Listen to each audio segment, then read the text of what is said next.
السلام علیکم ورحمۃ اللہ وبرکاتہ۔ الحمد للہ رب العالمین والعاقبۃ للمتقین والصلاة والسلام علی نبینا محمد وعلی آلہ وصحبہ اجمعین، اما بعد فاعوذ باللہ السمیع العلیم من الشیطان الرجیم، لا يحب اللہ الجہر بالسوء من القول الا من ظلم وکان اللہ سمیعا علیما۔ کل کی تراویح پارہ نمبر 5 کی تلاوت کی گئی، انشاءاللہ آج چھٹے پارے کی تلاوت کی جائے گی۔ اللہ رب العالمین کا فرمان ہے کہ لا يحب اللہ الجہر بالسوء من القول الا من ظلم، کہ اللہ تعالی پسند نہیں کرتا برائی کو کھلم کھلا، بری بات کو کہ آدمی بری بات کو کھلم کھلا کہے، مگر یہ کہ جس پر ظلم کیا جائے۔ کسی بھی شخص کی برائی کو کھلم کھلا بیان کرنے سے قرآن بھی روکتا ہے، حدیث بھی روکتی ہے۔ کسی کے بارے میں ہمیں معلوم ہوئی تو ہمیں چاہیے کہ ڈائریکٹ اس کے پاس جا کے بتائیں، تمہارے اندر یہ خرابی ہے، یہ اصل اصلاح ہے۔ ہمارے پاس کیا ہے، کسی کی غلطی مل جاتی ہے، فوراً پوری گاؤں گلی کو پھیلانا، یا نہیں تو واٹس ایپ میں ڈالنا، اسے ذلیل کرنا، گروپ میں شیئر کر کے اسے بدنام کرنا۔ یہ ہرگز بھی اجازت نہیں۔ کسی کی عزت کے ساتھ کھلواڑ مت کرو۔ اگر ہم کسی کی عزت کے ساتھ کھلواڑ کریں گے، وہ دن دور نہیں ہے کہ ہماری عزت کے ساتھ بھی لوگ کھلواڑ کریں گے، دوسروں کو ذلیل کرنے کی خواہش میں رہیں گے تو یاد رکھو ہمیں بھی لوگ ایک دن ذلیل کریں گے۔ بہت سے لوگ ایسے ہوتے ہیں معاشرے میں جن کا کام کیا ہے، کہاں غلطی ملے گی ہم بدنام کریں، وہی اس کی فکر میں رہتے ہیں۔ ان لوگوں کی مثال اس گندگی میں بیٹھنے والے مکھی کی طرح ہے، جو مکھی پاک جگہ میں نہیں بیٹھتی، وہ مکھی ہمیشہ گندگی میں بیٹھتی ہے۔ تو لوگ اچھائیوں کو نہیں دیکھتے، ہمیشہ برائیوں کو دیکھتے ہیں، کہاں برائی نظر آئے گی اسے پھیلائے۔ قرآن کہتا ہے کہ اس کی اجازت نہیں، الا من ظلم، ہاں اجازت ہے کب، جبکہ ظلم کیا جائے۔ مظلوم جس پر ظلم ہوا ہے، جو ستایا گیا ہے، جس کے مال لوٹے گئے ہیں، بیچارہ مظلوم ہے، وہ ظالم کی برائی کھلم کھلا بیان کر سکتا ہے، کوئی حرج کی بات نہیں ہے۔ اگر مجھ پر ظلم ہوا ہے، میں ستایا گیا ہوں، مجھ پر ظلم کیا گیا ہے، تو میرے لیے اجازت دیتی ہے شریعت کہ جس نے مجھے ستایا، جس نے مجھے ظلم کیا، اس کے ظلم کو پبلک کے سامنے ذکر کروں، کوئی حرج کی بات نہیں ہے۔ قرآن نے اس کی اجازت دی، الا من ظلم وکان اللہ سمیعا علیما، اللہ سننے والا ہے، جاننے والا ہے۔ کون کس مقصد کے ساتھ دوسروں کی بات کو پھیلاتا ہے، اللہ جانتا ہے بھی اور سنتا بھی ہے۔ اور یہ بھی بتایا اگر تم چھپ کر کہو یا کھلی بات کہو، سب کچھ اللہ تعالیٰ جاننے والا ہے۔ سورہ نساء ابھی چل رہی ہے، اس میں اللہ تعالیٰ نے ایک رکوع میں یہودیوں کی جو گزری ہوئی زندگی کیسے گزری، اس کی اللہ نے تفصیل سے بیان کی۔ یہود کیا کیا حرکتیں انہوں نے کی، بچڑے کو معبود بنایا تھا، اس کی پوجا کی انہوں نے، پھر اللہ تعالیٰ نے ان سے وعدہ لیا لیکن انہوں نے وعدہ کو توڑ دیا، نبیوں کو قتل کیا، اور اسی طرح عیسیٰ علیہ السلام کو بھی انہوں نے قتل کرنے کی کوشش کی، اور ایک الزام لگایا نعوذ باللہ کہ عیسیٰ نعوذ باللہ ولد الزنا، یہ سب انہوں نے الزام لگایا تھا۔ اور وہ سود کھاتے تھے، سود کا دھندا کرتے تھے، ظلم کرتے تھے، لوگوں کا مال لوٹتے تھے، یہ سب چیزیں اللہ نے بتایا۔ یہ اتنے خبیث قوم، اتنے گندے لوگ، یہ اے محمد تم ان کے بارے میں اتنی زیادہ فکر مت کرو، ان سے زیادہ امید نہیں ایمان لانے کی، بہت کم لوگ ایمان لائیں گے، ہاں اس میں سے بہت کم لوگ ہیں اچھے بھی ہیں، جیسے عبداللہ بن سلام رضی اللہ عنہ، یہودی تھے، اسلام انہوں نے قبول کیا، تو بہت کم لوگ ہی ایمان لانے والے، ورنہ تو میجارٹی یہودیوں کی خبیث قسم کی لوگ کفر میں ڈوبی ہوئی ہے۔ ایسوں سے زیادہ امید مت رکھو، اللہ کے رسول کو بات بتائی جا رہی ہے۔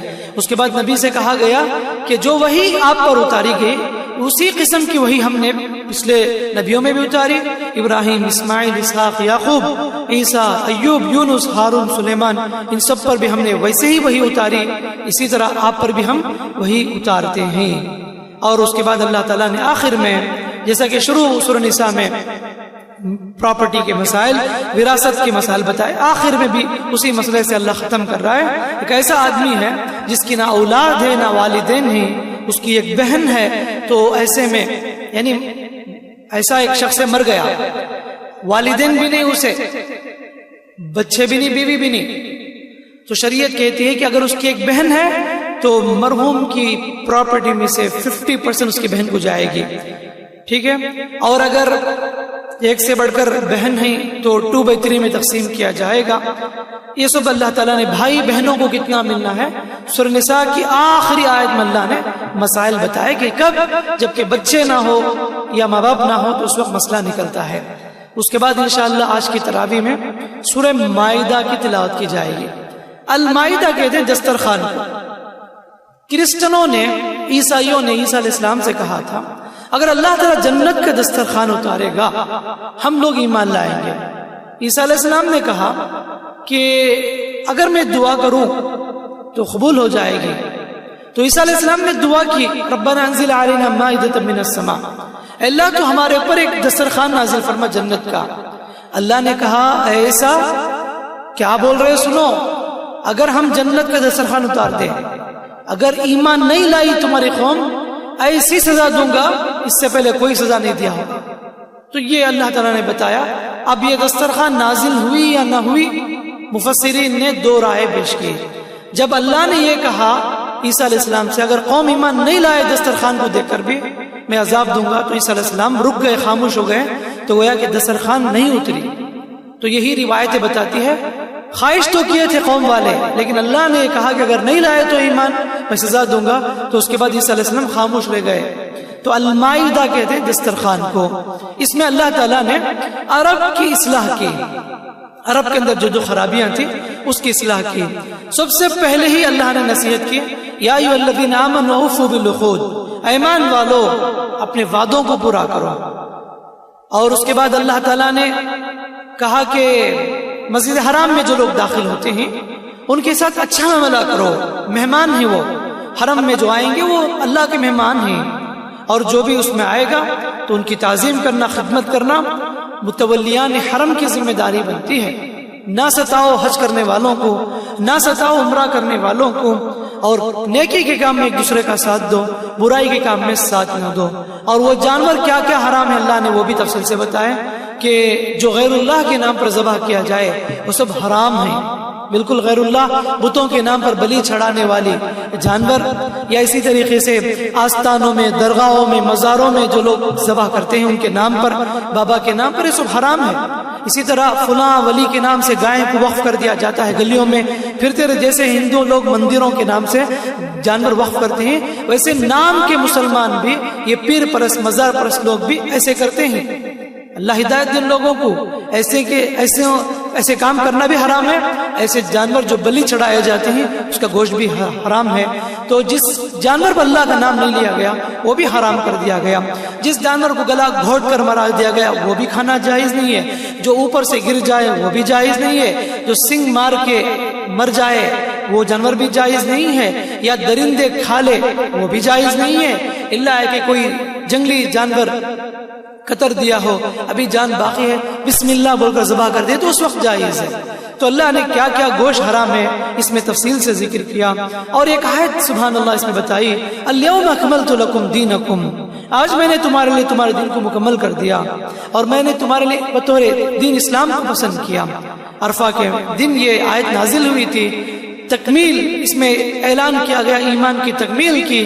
تو یہ خوشخبری ہے اہل ایمان کے لیے کہ دین مکمل کیا گیا. ساری چیزیں تفصیل سے بتائی گئی. ہر چیز کو اللہ کے رسول نے یہ ٹو زیڈ کلیئر کر دیا ہمارے پاس. بس ہمیں عمل کرنا ہے، ہم ان احکامات پر عمل کرنا ہے.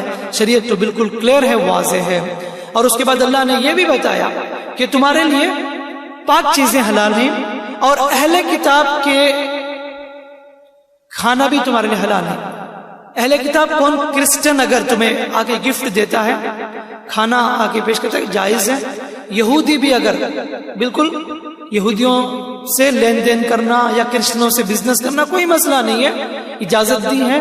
اور اسی طرح یہ بھی اجازت دی ہے کہ جو کرسچن لڑکیاں ہیں ان سے بھی نکاح جائز ہے، ان سے بھی نکاح جائز ہے. اس میں اللہ نے اجازت دی ہے. یہودی لڑکیوں سے، کرسچن لڑکیوں سے بھی نکاح جائز ہے. یہ اور بات ہے حضرت عمر رضی اللہ عنہ ہمیشہ یہ نصیحت کرتے تھے کہ پہلے مسلم لڑکیوں سے نکاح کرو. پریفرنس انہیں دینی چاہیے کہ اگر ضرورت پڑے تو ان سے بھی نکاح کر سکتے ہیں. اس کی اجازت قرآن نے یہاں پر پیش کی سورہ مائدہ میں. اس کے بعد دوبارہ اللہ تعالیٰ نے یہاں وضو کا طریقہ، تیمم، جیسا کہ کل کی تراویح میں آیت تلاوت کی، وضو کے مسائل، تیمم کے مسائل، پھر دوبارہ یہاں پر بھی ذکر ہے.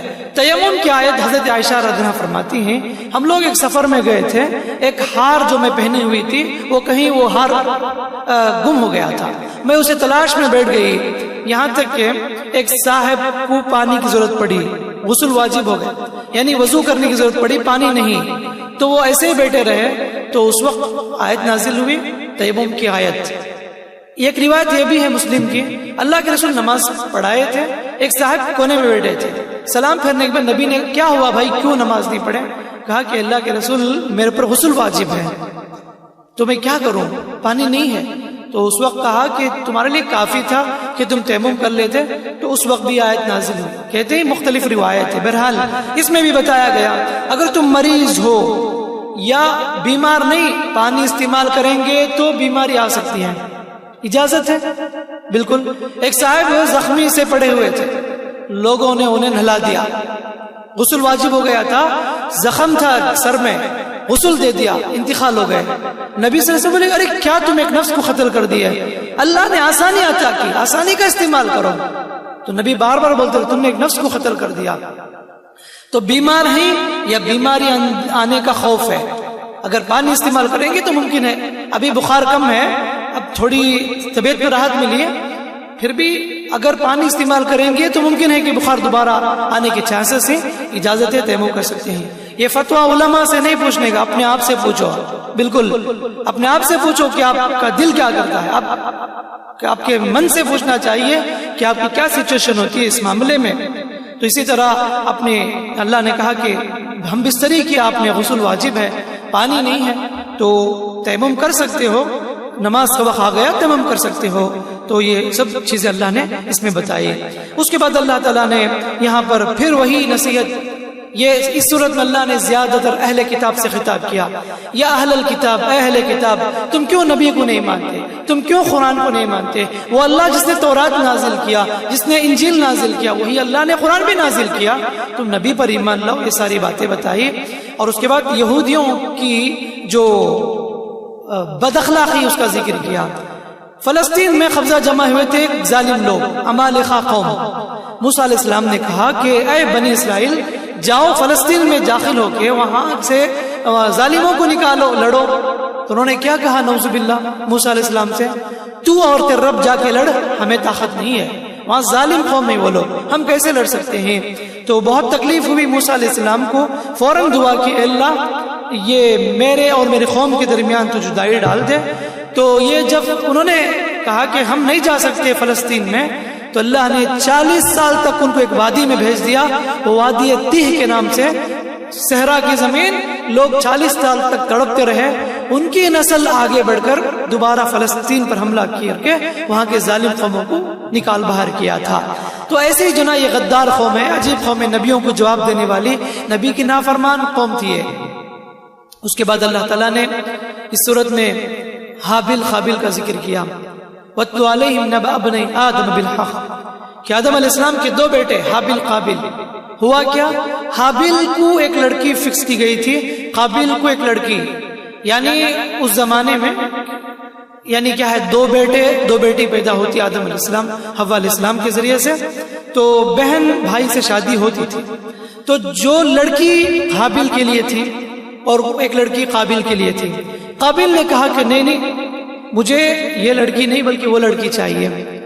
تو حکم ہوا کہ ٹھیک ہے قربانی کرو دونوں، جس کی قربانی قبول کی جائے گی اسے وہ چیز ملے گی. دونوں نے قربانی پیش کی.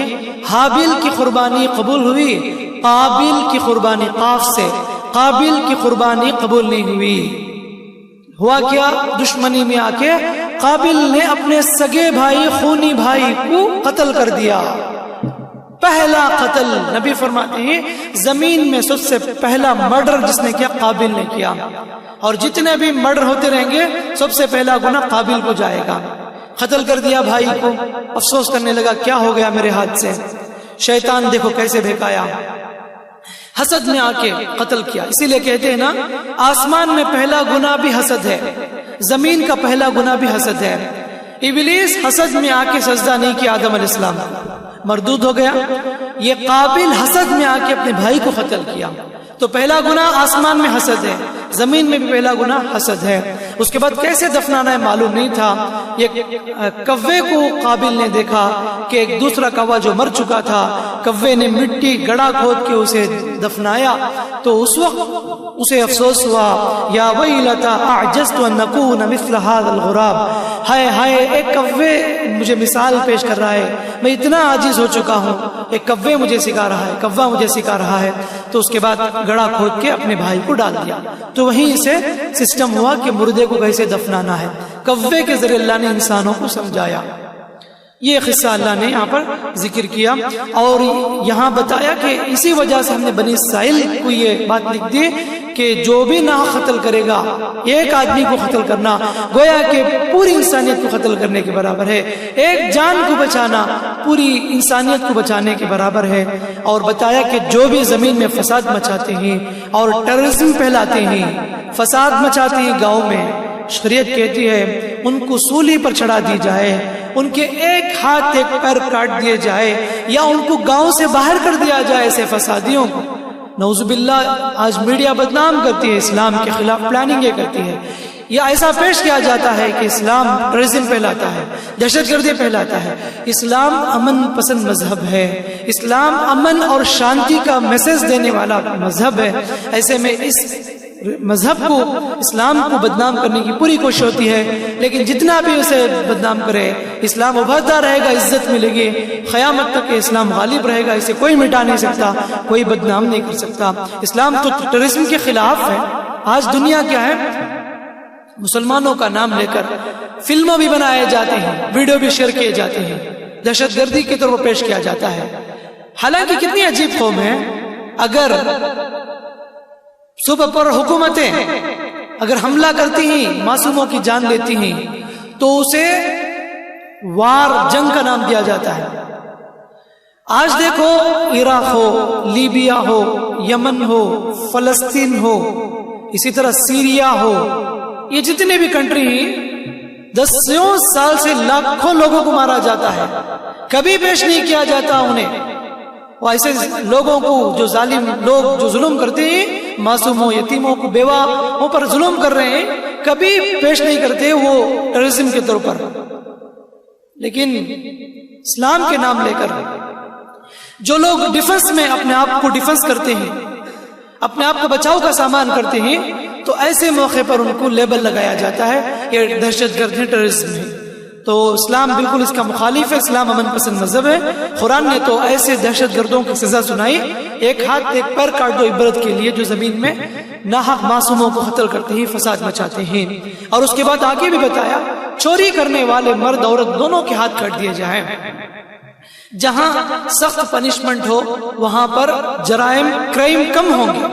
جس کنٹری میں پابندی نہیں ہے, دیکھو کتنے چوری کے واقعات, ڈکیتی کے واقعات, جہاں پر اسلامی قانون لاگو کیا جاتا ہے وہاں پر بہت کم کیسز ہوتے ہیں. اسلام یہ نہیں دیکھتا کہ فلاں خاندان کا آدمی ہے, نہیں, سب برابر ہیں. نبی کے زمانے میں فاطمہ نامی ایک عورت چوری کر لی تھی, تو حکم ہوا کہ اس کے ہاتھ کاٹے جائیں گے. تو لوگوں نے کہا کہ بڑی خاندان کی لڑکی ہے, سفارش کرو. لوگوں نے آگے سفارش کی نبی کے پاس, اللہ کے رسول ناراض ہو گئے. اس وقت ایک جملہ کہا تھا, واللہ لو سرقت فاطمہ بنت محمد, اللہ کی قسم آج تم دوسرے فاطمہ کی سفارش لے کر آ رہے ہو, سنو اگر محمد کی بیٹی فاطمہ بھی چوری کرتی اس کے ہاتھ بھی میں کاٹ دیتا. یہ کیسا جملہ تھا. سب کے ساتھ ایک ہی معاملہ کیا جائے گا, انصاف کا معاملہ کیا جائے گا.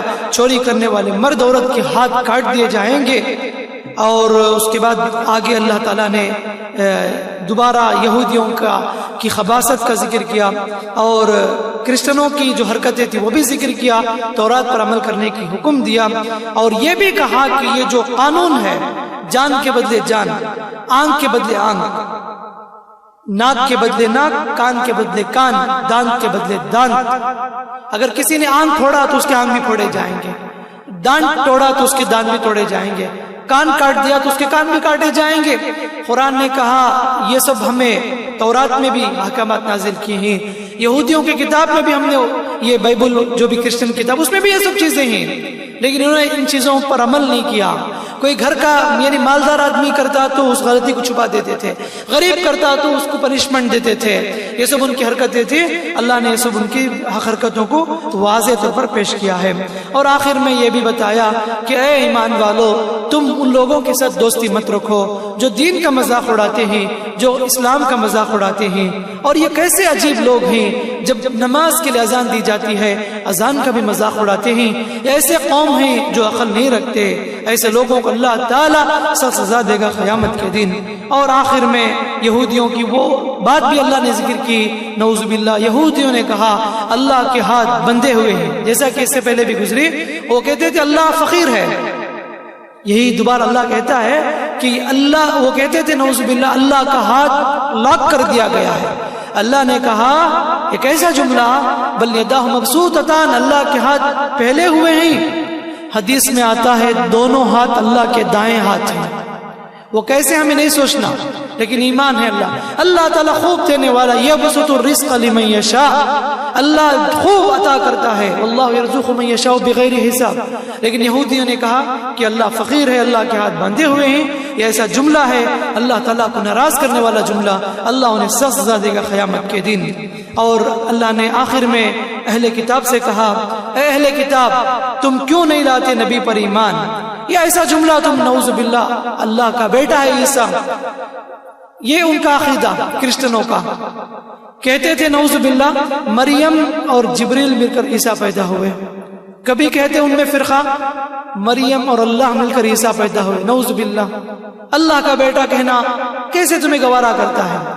اور یہ بھی اللہ نے آگے اس سے پہلے سورۃ میں ان مثل عیسیٰ عند اللہ کمثل آدم، ارے تمہیں تعجب ہے کیا عیسیٰ کی پیدائش پر؟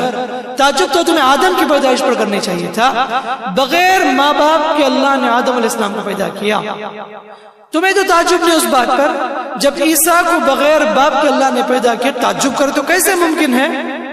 اللہ نے مریم علیہ السلام کے یعنی جبریل علیہ السلام نے پھونک ماری تو حمل ٹھہر گیا، تو اللہ کے کلمہ ہی عیسیٰ علیہ السلام بغیر باپ کے پیدا ہوئے۔ عیسائیوں نے کہا یہ کیسے ممکن ہے بغیر باپ کے پیدا ہو جائے؟ اللہ نے کہا کہ تمہیں تو تعجب اس بات پر کرنا چاہیے جو بغیر والدین کے، ماں باپ کے بغیر آدم پیدا ہوئے، اس پر تمہیں تعجب نہیں، اس پر تعجب ہے۔ اے اہل کتاب یہ تمہاری کیسی عجیب بات ہے۔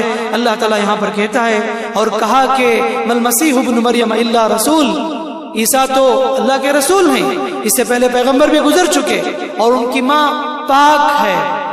آج بھی لوگ جناب کرسچن لوگ میری کے نام سے اسٹیچو بناتے ہیں اور ان کے ہاتھ میں گود کا بچہ عیسیٰ کا نام دیتے ہیں۔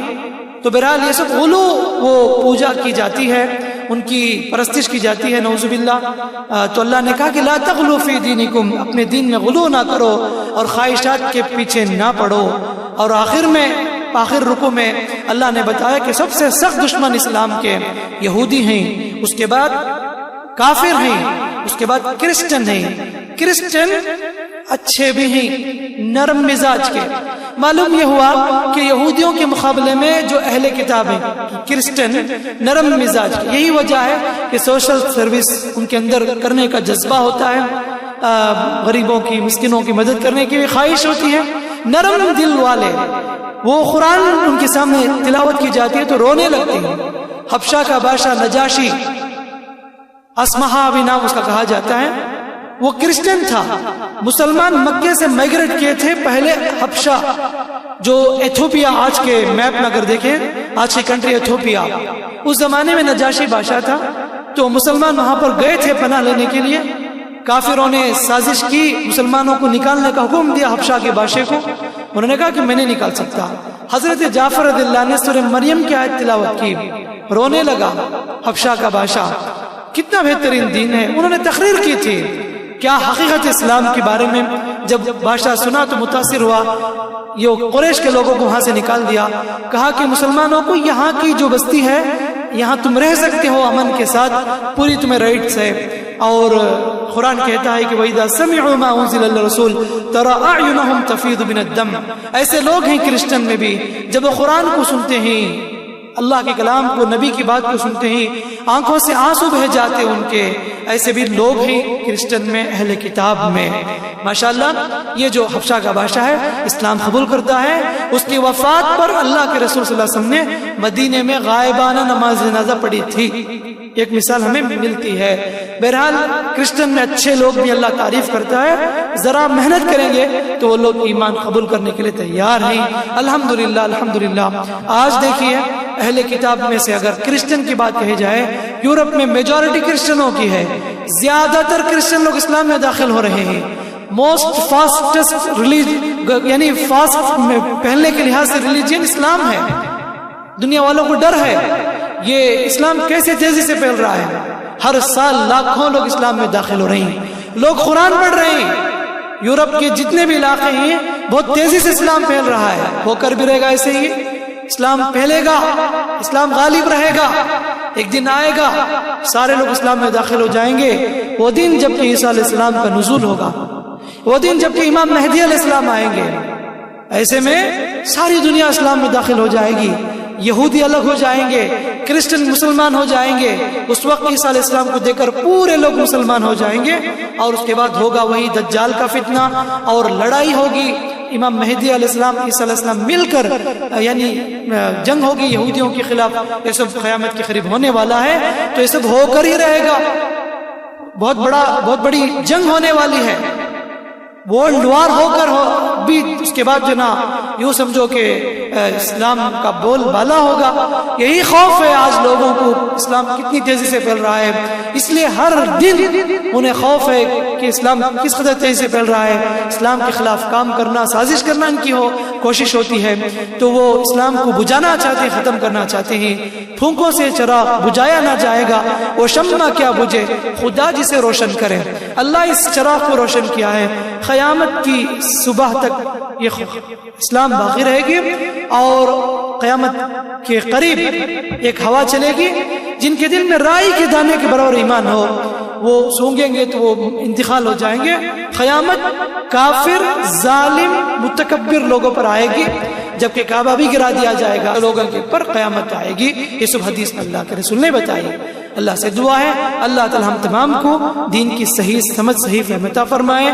اسلام پر ہمیں استقامت سے قائم رکھے. قرآن کو پڑھنے، سمجھنے، غور کرنے، اس پر عمل کرنے، دوسروں تک قرآن کے پیغامات کو پہنچانے کے اللہ ہم سب کو توفیق دے.